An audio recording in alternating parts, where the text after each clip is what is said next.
par Rodrigue Aego. La Constitution, ossature fondamentale d'un État de droit, est une loi fondamentale qui fait appel à un serment pour sa défense, sa protection et sa promotion. Elle revêt d'une importance capitale et d'une sacralité qui lui confère un statut particulier. Dans le parcours d'un État qui se respecte, certaines réalités nécessitent une réadaptation à travers des amendements responsables. La révision de la Constitution devient donc une nécessité pour refléter une volonté de progrès. À l'inverse, la révision de la Constitution est purement l'expression d'une volonté de confiscation du pouvoir. Dans l'histoire socio-politique de l'Afrique occidentale, deux logiques s'affrontent. D'un côté, les révisions constitutionnelles motivées par l'intérêt général et, de l'autre, celles menées pour pérenniser un régime et conserver le pouvoir au mépris de la volonté populaire. Les pays d'expression anglophone de l'Afrique de l'Ouest se distinguent par le premier cas, procurant à leur pays des chances et opportunités de se développer,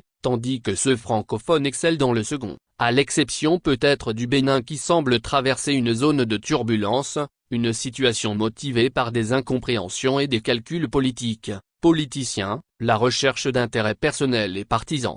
Réviser une constitution pour l'intérêt général, fondement légitime. Une révision constitutionnelle est saine et justifiée lorsqu'elle est de nature à renforcer les droits fondamentaux, égalité, justice, accès aux services sociaux, à améliorer la gouvernance démocratique, séparation des pouvoirs, transparence, indépendance des institutions, à répondre à des évolutions sociales et politiques, démographie, environnement, sécurité, à respecter les principes démocratiques établis par les normes internationales, notamment la Charte africaine de la démocratie, des élections et de la gouvernance, UA, le protocole de la CEDEAO sur la démocratie et la bonne gouvernance, le pacte international relatif aux droits civils et politiques. Ces révisions doivent être transparentes, participatives, et validées par référendum ou par des institutions représentatives réellement légitimes. La révision anticonstitutionnelle pour se maintenir au pouvoir, une dérive autocratique. Quand une révision vise à supprimer la limitation des mandats présidentiels, instaurer un régime parlementaire sans garde-fou, neutraliser les contre-pouvoirs, empêcher l'alternance, elle devient un coup d'État constitutionnel, conformément à la définition adoptée par l'Union africaine, UA. Au coup d'État, interdisant toute accession au pouvoir par des moyens non démocratiques. La curiosité togolaise, entre déni démocratique et confiscation du pouvoir. La dernière révision constitutionnelle au Togo en avril 2024, adoptée par voie parlementaire sans référendum populaire, a instauré un régime parlementaire bâtard, avec un cumul d'incongruités où, moins le président dit du Conseil des ministres, véritable chef de l'exécutif, est élu par une majorité parlementaire contrôlée par le régime au pouvoir, RPT/UNIR, sans légitimité populaire directe.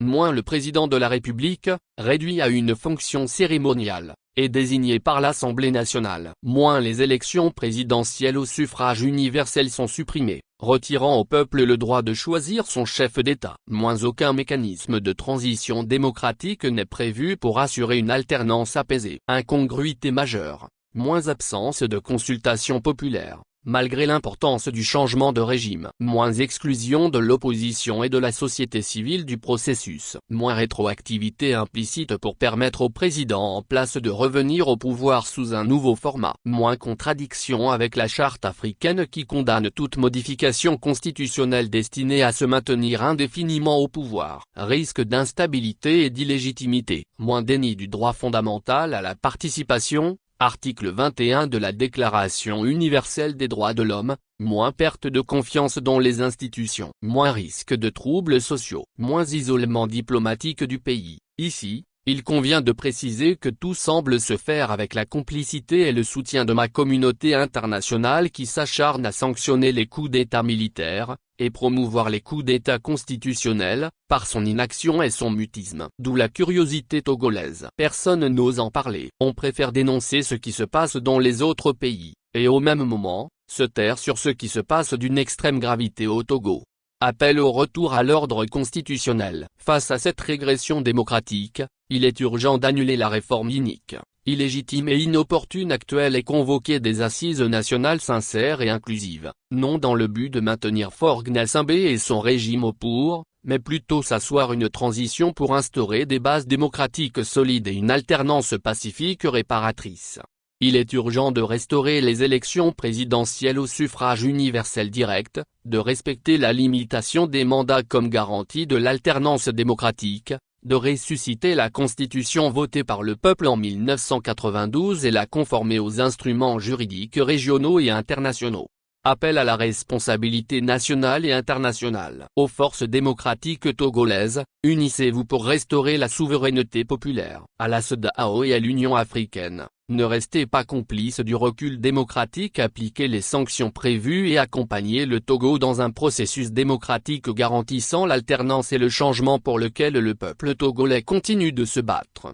À la communauté internationale, soutenez la lutte pacifique du peuple togolais pour un avenir démocratique. En toute chose, il faut considérer la fin. Gouverner, ce n'est pas s'éterniser au pouvoir, c'est servir et non se servir. Gouverner, ce n'est pas s'éterniser au pouvoir, c'est rendre compte et partir avec dignité. Le Togo mérite mieux que l'impunité institutionnalisée. Le retour à l'ordre constitutionnel est une exigence de justice, de paix et de dignité pour le peuple. Tous ceux qui pensent le contraire sont complices des crimes sociopolitiques et économiques sur lesquels reposent la conservation et l'usurpation du pouvoir.